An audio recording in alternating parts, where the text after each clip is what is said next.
지난주일부터 사무엘상 강의 시리즈를 시작했는데 사무엘상하 이 책은 정말 It's a wonderful book, 정말 귀한 책입니다.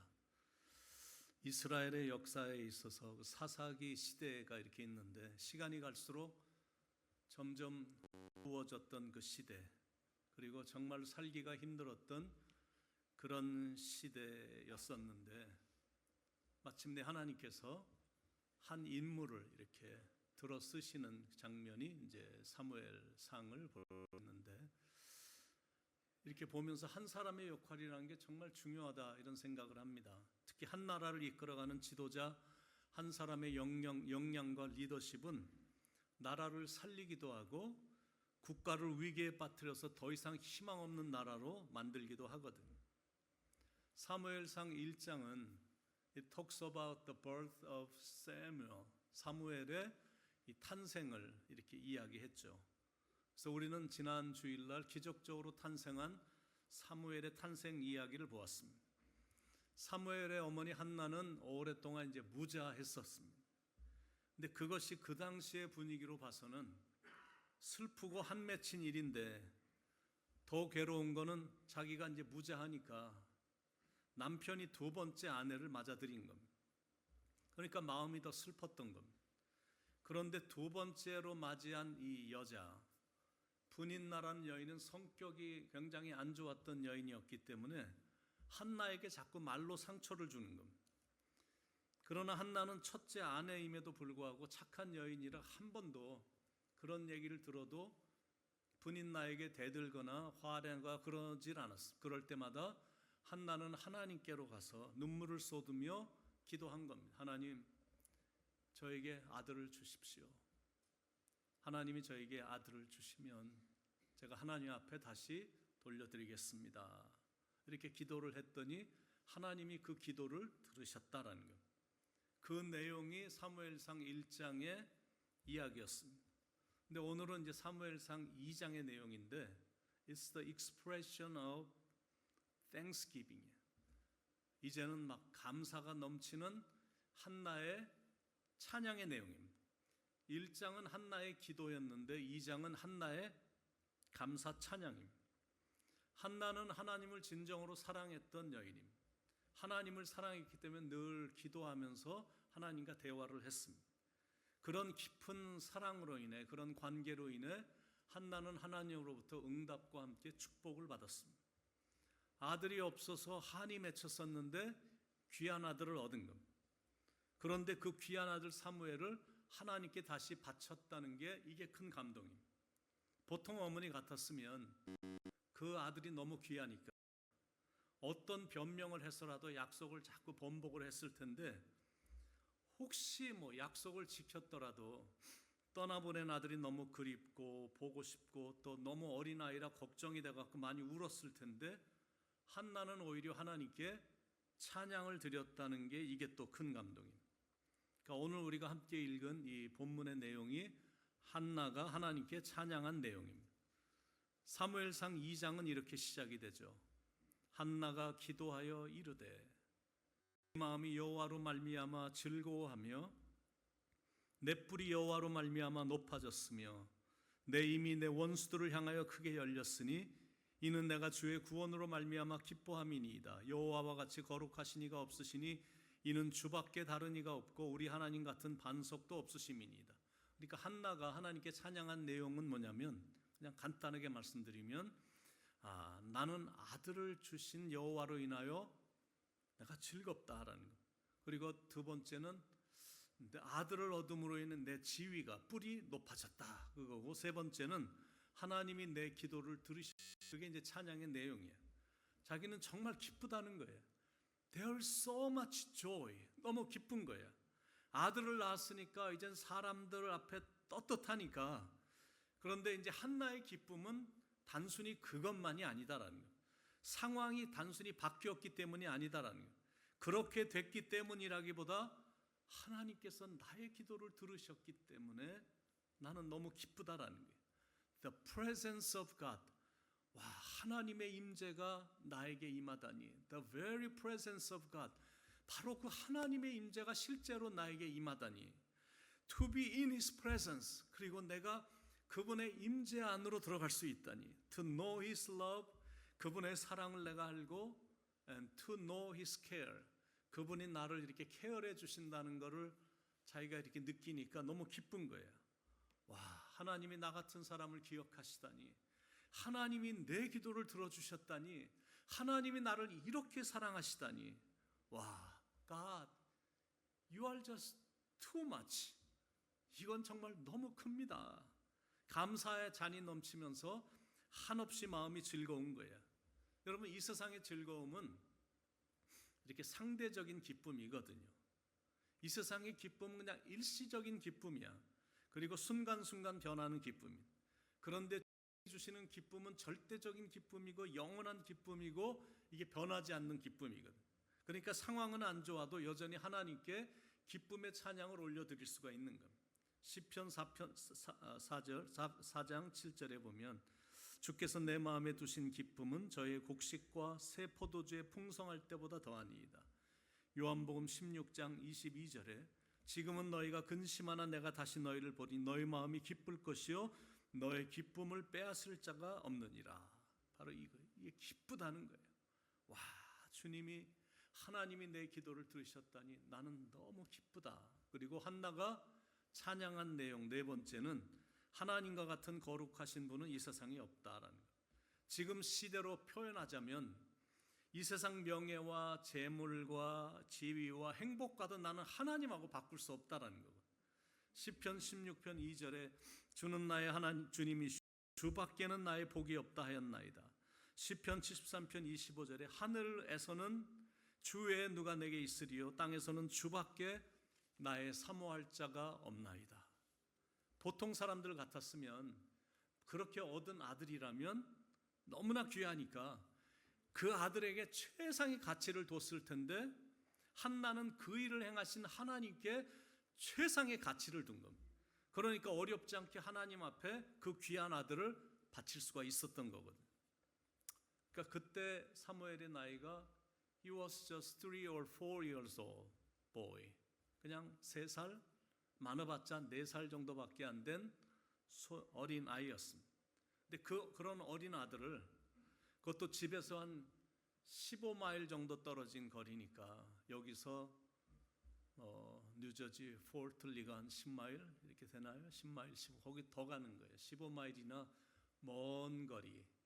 베델과 세겜 사이에 있는 거기다가 지금 아들을 두고 왔다. 이거 쉬운 거 아니잖아요. 그런데 슬픈 게 아니라 기쁜 거예요. 얼마나 기쁜지 내가 거룩하신 하나님 앞에 내 아들을 바칠 수가 있었다니 내가 이게 바칠 수 있다는 게 너무 기뻐서 그거를 지금 기쁨을 찬양으로 표현하면서 하나님께 영광을 올려드리고 있는 겁니다. 그러니까 한나가 찬양했던 하나님은 첫째는 거룩하신 하나님이야. 2절에 여호와와 같이 거룩하신 이가 없으시니 이는 주밖에 다른 이가 없고 우리 하나님 같은 반석도 없으심이니이다. 거룩하신 하나님, 여호와와 같이 거룩하신 이가 없으시니 이런 분이 이 세상엔 없다라는 거예요. 그런데 또 다른 표현은 뭐냐면 반석과 같은 하나님, 우리 하나님 같은 반석도 없으심이니이다. God is big rock 이렇게 말을 하는 거예요. Not pebble, 이 자갈이나 조약돌 정도가 아니라 He is a big rock. 그건 어느 누구도 들 수가 없는 big rock. 바람이 불고 눈보라가 몰아쳐도 여전히 거기 계신 분. 하나님이 그런 분이시다라는 거예요. There is no rock like our God. 하나님 같은 반석이 없다. 이렇게 지금 표현을 하는 거거든. 그런데 그 고백을 나중에 다윗이 똑같이 표현을 하죠. 시편에서. 오직 주만이 나의 반석, 나의 구원이시니 오직 주만이 나의 산성, 내가 요동치 아니하리. 나의 구원, 나의 영광 하나님께 있으니 내 힘의 반석과 피난처 대신에 오직 주만이 나의 반석, 나의 구원이시니 오직 주만이 나의 산성, 내가 요동치 아니하리. 거룩하신 하나님, 반석과 같은 하나님, 그리고 한나가 찬양했던 하나님은 행동을 달아보시는 하나님이시다라는 것. 3절에 심히 교만한 말을 다시 하지 말 것이며 오만한 말을 너희 입에서 내지 말지어다. 여호와는 지식의 하나님이시라 행동을 달아보시느니라. 그러니까 하나님이 이런 분이시기 때문에 교만한 말이라든지 오만한 말은 입 밖에도 내지 말라라는 거예요. Do not keep talking so proudly. 너무 교만하게 이 arrogance 막 오만한 말을 뭐 이런 말 절대 하지 말라는 거예요. 왜냐하면 하나님은 모든 걸 다 아시고 하나님은 다 모든 걸 다 보고 계시기 때문이다라는 거예요. 내가 지금 하고 있는 것, 여러분이 하고 있는 것 이런 거 하나님이 다 알고 계시거든. 그래서 그런 유치한 짓이나 교만한 행동이나 오만한 말은 입에서 내지도 말라 이렇게 말하고 있는 거거든. 그리고 세 번째 한나가 찬양한 하나님은 용사의 활은 꺾고 넘어진 자에겐 힘 주시는 하나님이시다라는 4절에 용사의 활은 꺾이고 넘어진 자는 힘으로 띠를 띠도다. 여인들이 집에서 전을 구울 때 막 계속 뒤집잖아요. 하나님도 때때로 그런 식으로 뒤집어 엎으신다라는 거예요. 그러니까 늘 겸손해야 되는 거예요. 아무리 한때 힘이 세고 대단했어도 사람은 한순간에 무너질 수 있기 때문에 그렇습니다. 지금 아무리 힘이 있고 권세가 있어도 인생이란 어떻게 될지 모르는 거거든. 그렇게 건강하고 호탕했었는데 갑자기 스트로크가 오거나 아니면 갑자기 파킨슨 디시스로 딱 의사한테 갔더니 아이고 파킨슨 디시스네요. 뭐 이렇게 답변이 나올 수도 있고 아주 말짱하고 머리가 빨빨이 막 돌아갔었는데 갑자기 또 치매에 걸려서 어린아이처럼 행동하는 일들이 있거든. 이런 일들이 인생에서는 일어날 수 있다라는 거예요. 그러니까 단 한시도 오만하면 안 된다라는 거죠.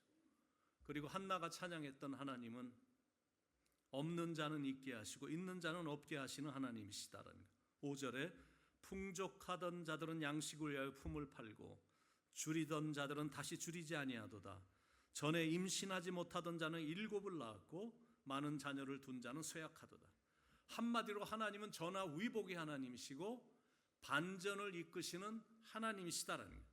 자기 자신도 무자했었는데 와 달덩이 같은 아들도 아들이긴 하지만 어떻게 이렇게 대단한 아들이 달덩이 같은 아들 사무엘을 딱 낳았잖아요. 완전히 반전이 일어난 거거든. 그런데 그 아들을 하나님께 바치자 하나님께서 은혜를 베풀어 주셔서 그 후에 세 아들과 두 딸 총 5명의 자녀를 더 낳아서 든든한 엄마가 됐거든요. 사무엘상 2장 21절 거기까지는 우리가 가진 못했지만 이런 말씀이 나옵니다. 여호와께서 한나를 돌보시사 그로 하여금 임신하여 세 아들과 두 딸을 낳게 하셨고 아이 사무엘은 여호와 앞에서 자라니라. 여러분 인생이란 항상 잘 되지 않습니다. 그리고 상황이란 갑자기 회오리 바람이 몰아오듯 바뀔 수 있는 거거든요. 근데 또 인생은 또 항상 안 되지도 않아. 상황이 갑자기 바뀌어서 대단해지기도 합니다. 잘 나가던 사람이 어느 순간에 초라해지기도 하고 그렇게 일이 안 풀리던 사람이 갑자기 대단해지기도 하고 건강했던 사람이 자기 손 하나 이렇게 들지도 못하는 그냥 그런 인생으로 떨어지기도 하는 거거든. 그런데 인생뿐만이 아니라 보면 회사도 마찬가지예요. 영원히 잘 되는 회사는 없습니다. 미국을 살린다는 영원할 것 같았던 세계 최고 애플 회사가 일 잘하는 젊은이들이 요즘 계속 빠져나가면서 그 아성이 빠른 속도로 무섭게 무너지고 있거든요. 삼성이 AI를 앞세워 치고 올라오기 때문에 그 거대한 아성을 무너뜨릴 수 없을 것 같았던 애플이 지금 막 무너져가고 있거든. 그러다가 이제 완전히 무너지는 거거든. 근데 또 그것뿐만이 아니야. 노조 때문에 잘 나가던 회사나 마켓들이 거대한 이런 가게들이 문을 닫는 일들이 허다하거든요. 한때 대단했던 코닥, 노키아, 블랙버스터 이 기술 변화에 적응하지 못해 시장을 다 잃어버렸습니다. 한국에도 대우그룹, 진로, 쌍용 그룹, 혜태그룹, 그리고 우리가 도미니카 가서 섬겨드리는 김현철 선교사님이 한국에서 최고로 큰 빌딩, 가장 잘 나갔던 산미그룹의 회장이었었잖아요. 그런데 사라져 버렸거든요. 삼보그룹, 쌍방울, 무리한 확장으로 인한 부채와 외환 위기로 다 무너졌습니다. 이게 어떻게 될지 모르는 게 인생사야. 근데 교회도 마찬가지입니다. 전혀 안 될 것 같더니 갑자기 잘 돼갖고 막 승승장구하기도 하고, 계속 잘 될 것 같더니 생각지 않은 사건들이 연달아 터지면서 어려움에 처하기도 합니다. 우리 교회 자주 오셨던, 지금은 이제 한국으로 완전히 들어가신 우리 박광철 목사님이 심호하셨던 그 교회가 LA에 6천 명이 모이던 교회였거든요. 그런데 그 외에 여러 명의 목회자들을 쫓아내더니 어느 순간에 갑자기 6천 명 모이는 교회가 200명, 300명 정도 모이는 교회로 완전히 쫄아들었습니다. 지금은 이제 또 어떻게 됐는지 모르지만 예기치 않은 일들이 언제 터질지 모릅니다. 물론 교회는 뭐 주님의 몸이니까 숫자에 너무 흔들릴 필요는 없죠. 문제가 있어 보여도 목회자의 정신과 영성이 훌륭하고 교인들은 겸손하고 순수하게 이렇게 마음이 하나가 되면 언제든지 다시 일어날 수 있고 힘차게 나갈 수 있거든요. 그런데 조금 잘 된다고 우쭐해하고 우리는 다 됐어, 우리가 다 해냈어, 우리가 최고야 그러면서 교만하면 넘어질 것밖에 없다는 거예요. 왜냐하면 하나님이 올리기도 하시고 내리기도 하시고, 그리고 또 낮추기도 하시고 높이시는 이 뒤집힘을 잘 하시는 또 하나님이시기 때문에 바로 이제 그런 분이신 것을 이제 지금 한나가 하나님을 지금 찬양하는 겁니다. 그리고 다섯 번째, 한나가 찬양했던 하나님은 죽이기도 하시고 살리기도 하시는 하나님이시다라는 거예요. 6절에 여호와는 죽이기도 하시고 살리기도 하시며 수월에 내리기도 하시고 거기에 올리기도 하시는도다. 사람을 살리고 죽이는 것, 그리고 오래 살게 하고 일찍 세상을 떠나게 하는 것, 음부에 내리고 또 위로 올라가는 것, 그걸 다 하나님이 하신다라는 거예요. 그러니까 하나님 앞에서 우리가 까불 수가 없는 거예요. 오만할 수가 없는 겁니다. 그러니까 하나님은 그런 분이시기 때문에 코람데오, 하나님 앞에서 우리는 항상 겸손하게 사는 겁니다. 그리고 여섯 번째, 한나가 찬양했던 하나님은 가난하게도 하시고 부하게도 하시는 하나님이시다라는 거죠. 7절 8절에 여호와는 가난하게도 하시고 부하게도 하시며 낮추기도 하시고 높이기도 하시는도다. 가난한 자를 진토에서 일으키시며 빈궁한 자를 거름더미에서 올리사 귀족들과 함께 앉게 하시며 영광의 자리를 차지하게 하시는도다. 땅의 기둥들은 여호와의 것이라 여호와께서 세계를 그것들 위에 세우셨도다. 그러니까 하나님은 이 사람을 가난하게도 하시고 또 부유하기도 하시고, 한나는 이걸 이미 깨달은 겁니다. 그러니까 하나님 앞에 늘 겸손하게 설 수밖에 없는 것. 그리고 일곱 번째, 한나가 찬양한 하나님은 거룩한 자들의 발을 지키시는 하나님이시다는 9절에 그가 그의 거룩한 자들의 발을 지키실 것이요 악인들을 흑암 중에서 잠잠하게 하시리니 힘으로는 이길 사람이 없음이로다. 그리고 마지막은 여호와를 대적하는 자를 심판하시며 기름 부은 자 받은 자의 뿔을 높이시는 하나님이시다라고 찬양하죠. 10절에 여호와를 대적하는 자는 산산이 깨어질 것이라 하늘에서 우레로 그들을 치시리로다. 여호와께서 땅 끝까지 심판을 내리시고 자기 왕에게 힘을 주시며 자기의 기름 부음을 받은 자의 뿔을 높이시리로다 하니라. 그러니까 여기까지가 한나가 찬양한 내용입니다. 그러니까 한나가 찬양한 이 찬양의 핵심 메시지는 뭐냐면 모든 것은 다 하나님의 손에 달려 있다라는 거예요. 그리고 모든 문제의 해결도 하나님의 손에 달려 있다. 그게 찬양의 핵심인 겁니다.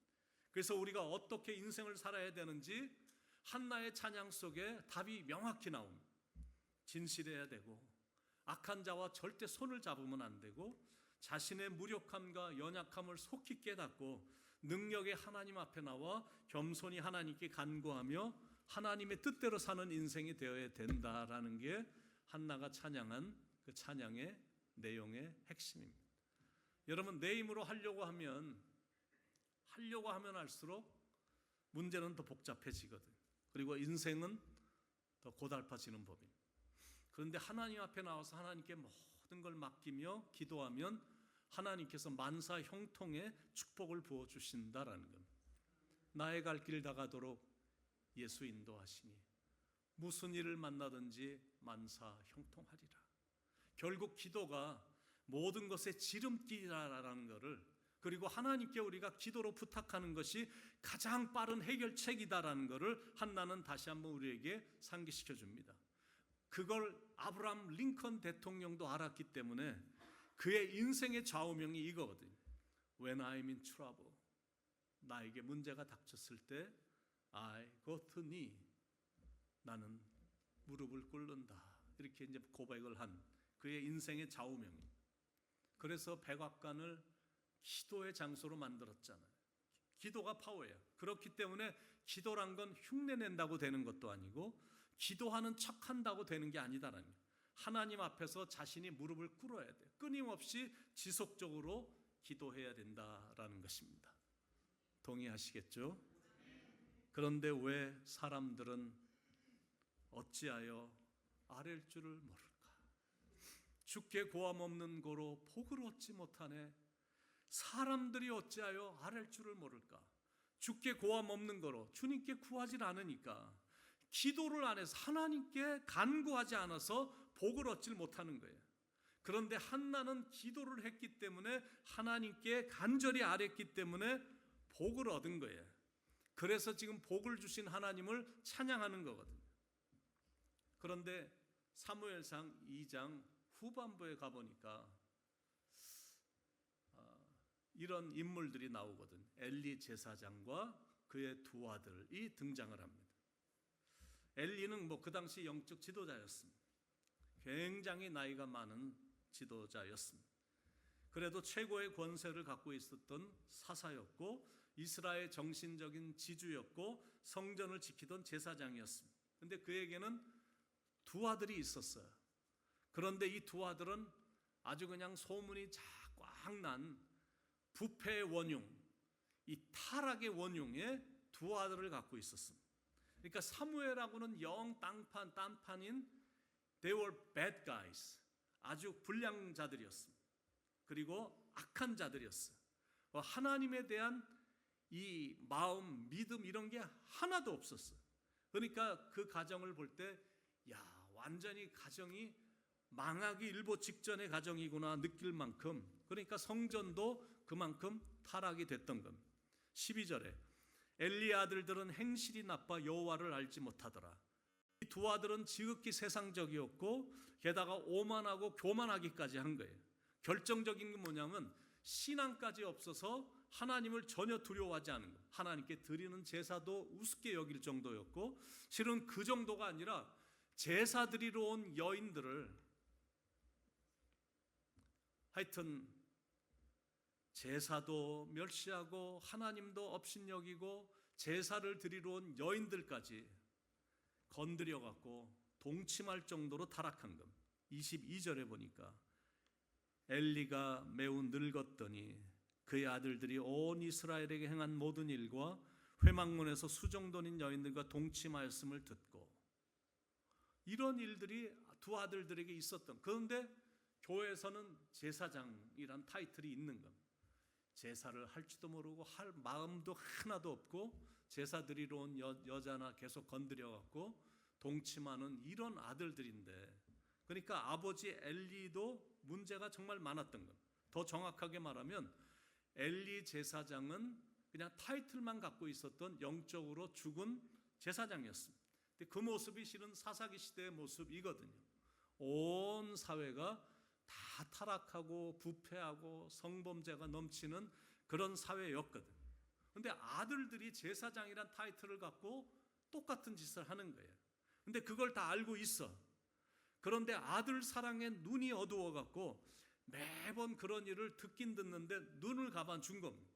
결국 후에 하나님의 무서운 저주를 받아 가문이 완전히 파멸이 됐죠. 사무엘상 뒷부분에 31절로 34절에 보면, 보라 내가 내 팔과 내 조상의 집 팔을 끊어 내 집에 노인이 하나도 없게 하는 날이 이를지라.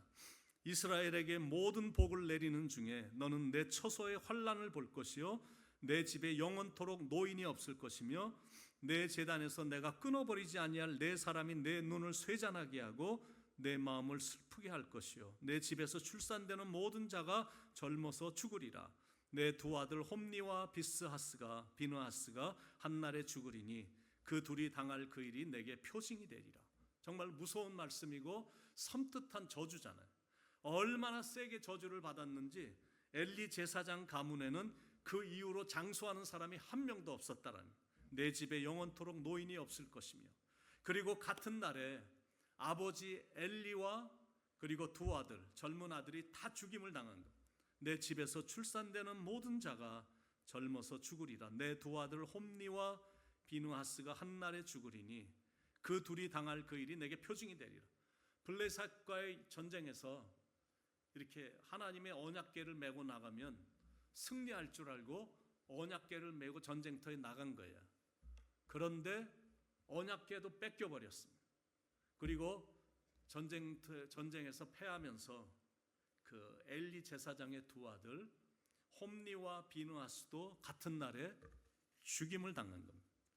근데 그것뿐만이 아니라 두 아들이 죽었다는 소식과 하나님의 언약궤를 빼앗겼다는 말을 듣고 엘리 제사장이 너무 놀래갖고 의자에서 뒤로 넘어져 목이 부러져서 죽었고, 임신 중이었던 엘리의 며느리는 남편이 죽었다는 소식을 듣고 아들을 해산하면서 아들의 이름을 이가봇이란 뜻은 영광이 없다, 영광이 떠났다, 아들의 이름을 이렇게 져주고는 죽었습니다.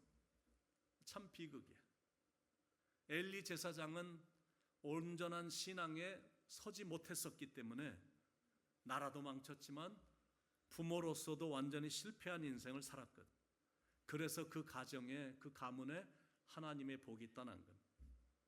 참 중요한 교훈입니다. 사람이 물건을 하나 만들어도 나름대로 목적이 있거든. 근데 가정을 이루었으면 가정에 대한 구체적인 목적과 계획이 있잖아요. 근데 그 목적은 뭐냐면 내가 신앙에 온전히 서서 복된 가문으로 세우는 거예요. 성경은 하나님의 복에 대한 그 약속으로 가득 차 있고, 그리고 하나님에게 복을 받은 사람들의 이야기로 성경은 가득 차 있거든. 우리가 어제 새벽 기도에서도 민수기 6장에 나오는 축복의 말씀으로 우리 모두가 함께 찬양을 불렀거든. 2026년도가 이런 복으로 넘치길 바라며 외치며 불렀거든. 여호와는 너에게 복을 주시기를 원하며, 여호와는 너를 지키시기를 원하시며, 여호와는 그 얼굴을 내게로 향하여 드사 은혜와 평강 주시기 원하노라. 너를 보배롭고 존귀하게 여기시는 하나님이 내 삶 속에서 이 약속을 신실하게 이루시리. 땅에 기름진 것으로 하늘에 신령한 것으로 너를 지키시고 복 주실 하나님이 너의 영혼 잘 되도록 은혜 베푸시며 평강으로 인도하시리. 막 외쳤습니다. 2026년도가 이렇게 복이 넘치도록, 여러분의 가정에, 여러분의 가문에 이런 복이 넘치도록 정말 우리가 외치며 찬양했는데, 하나님께서는 당신을 믿고 따르는 당신의 백성들에게 이런 복을 주실 것을 약속하셨거든요. 그들의 삶을 통해, 그리고 그들의 후손을 통해 복을 완성해 가심을 약속을 하신 겁니다. 그러니까 우리도 그 복을 받아야 되잖아요. 아브라함의 복, 야곱의 복, 이 모세의 복, 야베스의 복, 우리 가문도 그 복을 받아 이 복된 가문이 되어야 되잖아요. 아브라함처럼 창대해지고, 야곱처럼 번성하고, 요셉처럼 형통하고, 이 어느 누구도 막을 수 없는 하나님이 주시는 복을 받아야 되잖아요.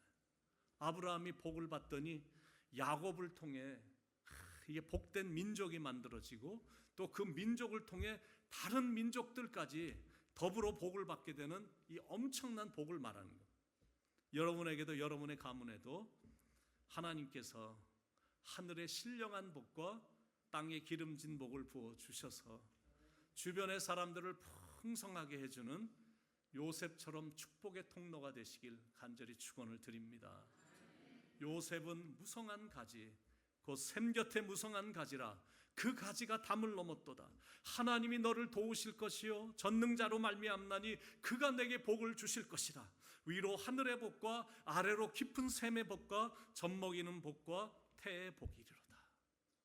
여러분에게, 여러분의 가정에 이런 복이 흘러넘쳐 하나님께 영광을 돌릴 수 있기를 예수님의 이름으로 간절히 축원을 드립니다.